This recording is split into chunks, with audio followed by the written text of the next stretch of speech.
Hello everyone, I am Shiv Kumar Sinha. Welcome to YouTube channel my observation life. Discussion on Indian politics की श्रृंखला में आज part 13 प्रस्तुत कर रहे हैं। पार्ट 13 जो है वस्तुतः पार्ट 12 पर जो प्रतिक्रियाएं आई है उस प्रतिक्रिया के संदर्भ में जो परीक्षा की गई है उसका निदान करने का प्रयास करना चाह रहे हैं।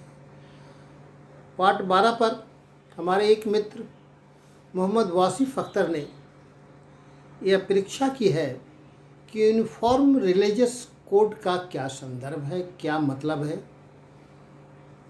वस्तुतः पार्टी मैनिफेस्टो के विभिन्न विषय जो आ रहे हैं, अभी तक जो राजनीतिक में चर्चा है यूनिफॉर्म सिविल कोड पर, लेकिन जो ट्रेंड जा रहा है कि निकट भविष्य में हो सकता है कि यूनिफॉर्म रिलीजियस कोड पर भी चर्चा हो।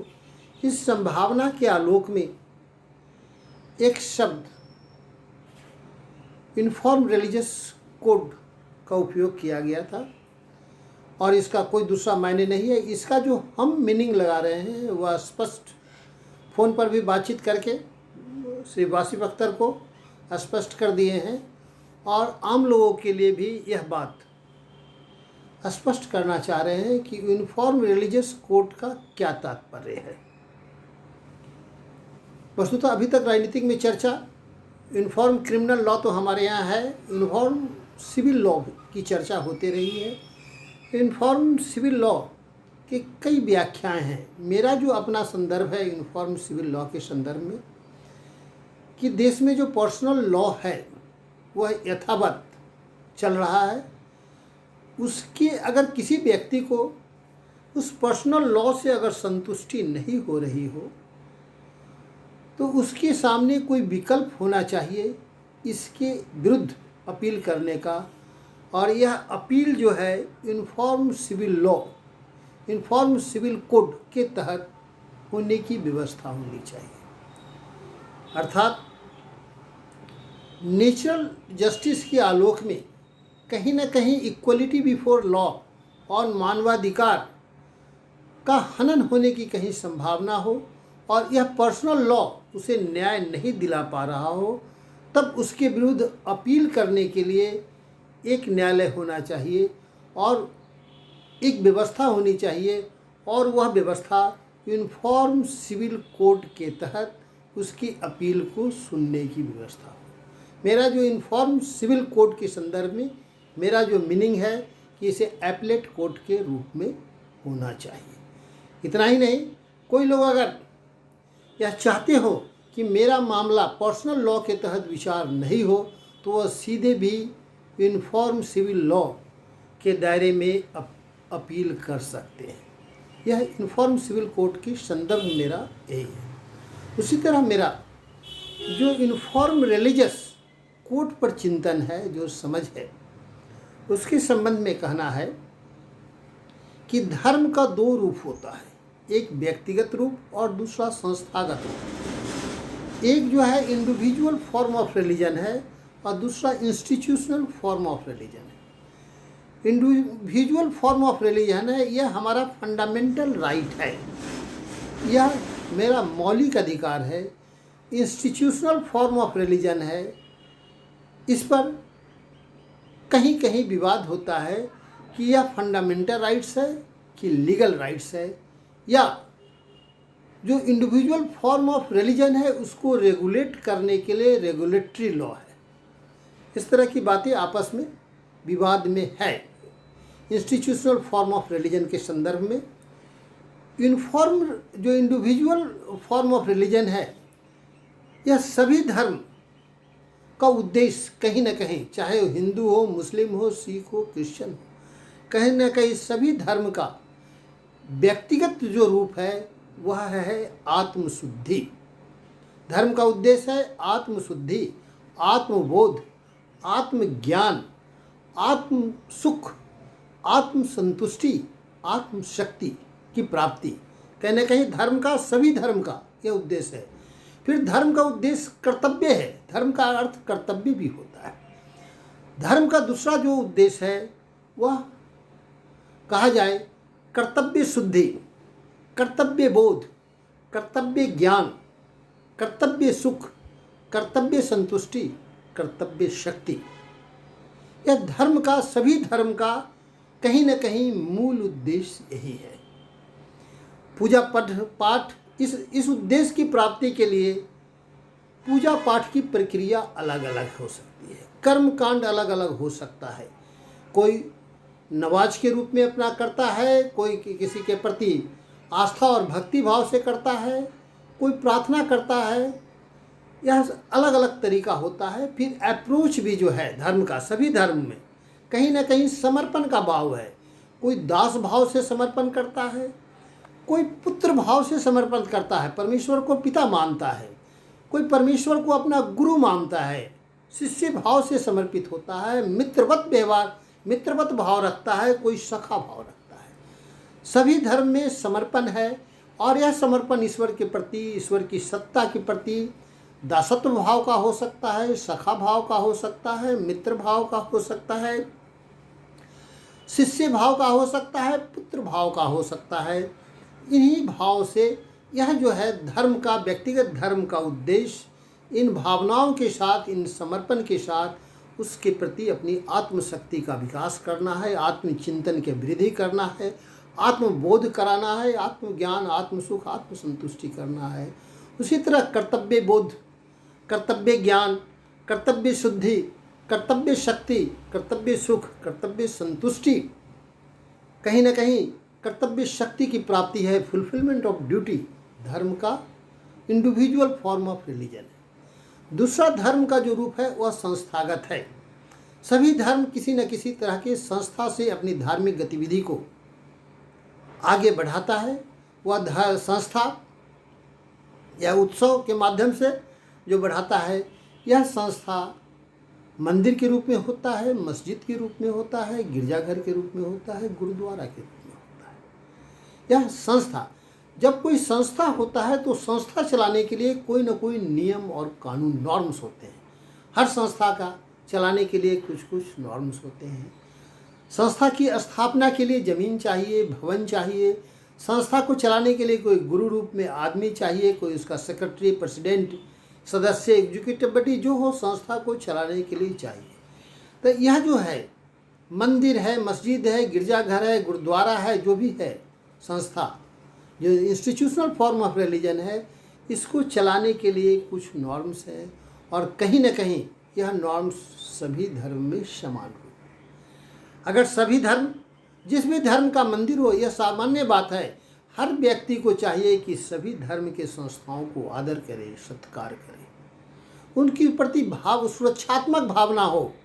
यही यूनिफॉर्म रिलीजियस कोड का तात्पर्य है। सभी नागरिक एक दूसरे के धार्मिक संस्थाओं के प्रति आदर का भाव रखे, सम्मान के भाव रखे, उनके प्रति पवित्र आस्था रखे। यह यूनिफॉर्म रिलीजियस कोड का एक हिस्सा है। भवन बनाने के लिए कहीं ना कहीं ज़मीन चाहिए, तो जो है यह धार्मिक संस्थाओं से जुड़ा हुआ आजकल लॉ एंड ऑर्डर की बहुत बड़ी समस्या है। मेरा मानना है कि एक ऐसा यूनिफॉर्म लॉ होनी चाहिए कि सभी मंदिर, मस्जिद, गिरजाघर, गुरुद्वारा के कम से कम 50 मीटर के रेंज में कोई कॉमर्शियल कम्प्लेक्स नहीं होना चाहिए, क्योंकि वह कॉमर्शियल कम्प्लेक्स में जो विवाद होता है उसका छींटा-कसी धार्मिक संस्थाओं पर चला जाता है। इसलिए यह देश को इस बात की ज़रूरत है, एक रिलीजियस कोड ऑफ कंडक्ट की ज़रूरत है कि कहीं भी धार्मिक संस्थाओं के 50 मीटर के अंदर कोई कॉमर्शियल कम्प्लेक्स नहीं। यह तीसरा जो धार्मिक कोड ऑफ कंडक्ट का मेरा तात्पर्य है कि धार्मिक संस्थाओं में लोग बहुत पवित्र भाव से जाते हैं, आस्था के भाव से जाते हैं, अतः उसको बहुत भीड़ भाड़ गांव में ही होता है। लेकिन कम से कम सभी धार्मिक संस्थाओं के चारों तरफ 15 मीटर का रोड, अर्थात 45 से 50 मीटर का सड़क अनिवार्य कर दिया जाए। जितने धार्मिक संस्था हो, जितने मंदिर, मस्जिद, गिरजाघर, गुरुद्वारा, मठ, उसके चारों तरफ कम से कम जो है 15 से 20 मीटर का रोड चारों तरफ से होना चाहिए, ताकि लोग भीड़ भाड़ इकट्ठा हो तो निकलने की सुविधा हो, लॉ एंड ऑर्डर की समस्या नहीं हो। इसलिए भविष्य में जो भी धार्मिक संस्थाओं की स्थापना हो उसको इस कोड ऑफ कंडक्ट को पालन करना हो। फिर जो है धार्मिक संस्था का मंदिर, मस्जिद, गिरजाघर, गुरुद्वारा की ऊंचाई, अगर वह ऊंचाई 1 तल्ला हो, 2 तल्ला हो, 5 तल्ला हो, या उसकी जितनी ऊंचाई बढ़े, अगर अधिक ऊंचा हो तो बिल्डिंग, भवन बनाने का जो साधारण नियम है उसकी ऊंचाई के आलोक में उस मंदिर, मस्जिद, गिरजाघर, गुरुद्वारा का कैंपस भी खुला होने की व्यवस्था होनी चाहिए। यह सब जो है मेरा रिलीजियस कोड ऑफ कंडक्ट का तात्पर्य यही है कि सभी धार्मिक जो इंस्टीट्यूशनल फॉर्म ऑफ रिलीजन है वह सभी धार्मिक इंस्टीट्यूशंस की सुरक्षा और सत्कार, आदर का भाव रखना चाहिए। उसके 50 मीटर तक कोई कमर्शियल कम्प्लेक्स नहीं हो, उसके 15 से 20 मीटर तक चारों तरफ सड़क हो, यह व्यवस्था होनी चाहिए। उसी तरह फिर जो है धार्मिक संस्था से जुड़ा हुआ एक शमशान गृह है और दूसरा जो है कब्रगाह है। कब्रस्थान को भी घेराबंदी कि चारों तरफ सड़क होना चाहिए। 15 से 20 मीटर तक जितने कब्रस्थान है उसके चारों तरफ इंसर्किलमेंट रोड होना चाहिए ताकि आम लोगों को आने जाने में सुविधा नहीं हो। इस मंदिर, मस्जिद और गिरजाघर के चारों तरफ लोगों को कम्युनिकेशन में कोई दिक्कत नहीं हो। यह मेरा नॉर्म्स है कि शमशान घाट, कब्रस्थान के चारों तरफ, उसके बाउंड्री के बाहर आम लोगों के लिए रास्ता चारों तरफ होना अनिवार्य किया जाए। ऐसा कोड ऑफ कंडक्ट बनाया जाए। धार्मिक संस्थाओं के चारों तरफ सड़क हो, उसके 50 मीटर तक कोई कमर्शियल कॉम्प्लेक्स नहीं बने ताकि किसी तरह का विवाद नहीं हो। यह नॉर्म के साथ, यही नॉर्म्स की स्थापना रिलीजियस कोड ऑफ कंडक्ट का मेरा तात्पर्य है। भविष्य में भी और सभी से अपील करते हैं कि इस तरह का रिलीजियस कोड ऑफ कंडक्ट, एक दूसरे के धार्मिक संस्थाओं के प्रति आदर का भाव, वहाँ पर लोगों को जाने आने में कोई असुविधा नहीं हो, किसी तरह के रोजगार जो है धार्मिक स्थल से टैग नहीं होना चाहिए। यह सब बातों को ध्यान में रखकर मैंने जो यूनिफॉर्म रिलीजियस कोड की बात की थी, इसका तात्पर्य यही है। और इसी संदर्भ में मैं भारत के संदर्भ में यह चाहता हूँ कि धार्मिक संस्था जो है किसी को तकलीफ़ देने के लिए नहीं है, किसी को सुकून देने के लिए है।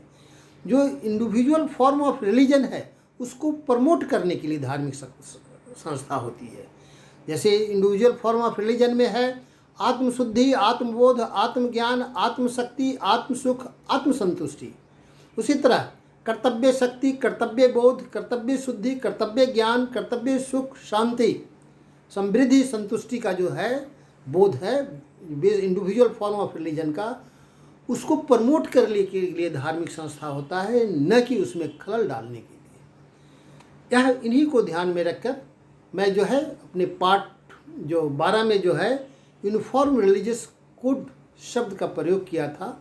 और इसकी जो है जो हमारे मित्र वासिफ अख्तर की परीक्षा थी उसका यही है। इसका मतलब यूनिफॉर्म रिलीजियस कोड का मतलब यह कभी नहीं है कि सभी लोग एक ही धर्म को पालन करें। इसका मतलब यह कभी नहीं है कि जो है एक दूसरे के धर्म को लोग अनादर करें। इसका स्पष्ट अर्थ है कि सभी धर्म एक दूसरे को पालन करें या आदर करें और सहिष्णुता परमो धर्म। सभी धार्मिक संस्थाओं के कैंपस में जो 50 मीटर के नीचे कहीं ना कहीं ये मैसेज हो, सहिष्णुता परमो धर्म, टॉलरेंस इज आवर मोटो। यह जो है हमारा लक्ष्य जीवन के है वह टॉलरेंस है, एक दूसरे का रिस्पेक्ट है। इन्हीं को ध्यान में रख करके जो पार्ट 12 में जो वर्णन किए थे उसका स्पष्टीकरण, उनकी परीक्षा जो हमारे मित्र वासिफ अख्तर ने किया, उनका जवाब में मैं अपनी बात को रख रहा हूँ। ऐसे फ़ोन से भी उनसे हमारी बातचीत हो गई है, सारी बात कर दी है। अगर यह मेरा स्पष्टीकरण, विश्लेषण, उनके कमेंट्स पर विश्लेषण अच्छा लगता हो तो इसे लाइक करें, शेयर करें, सब्सक्राइब करें, इसे अपनाएं, इस पर चर्चा करें, आप बात आगे बढ़ाएं। धन्यवाद।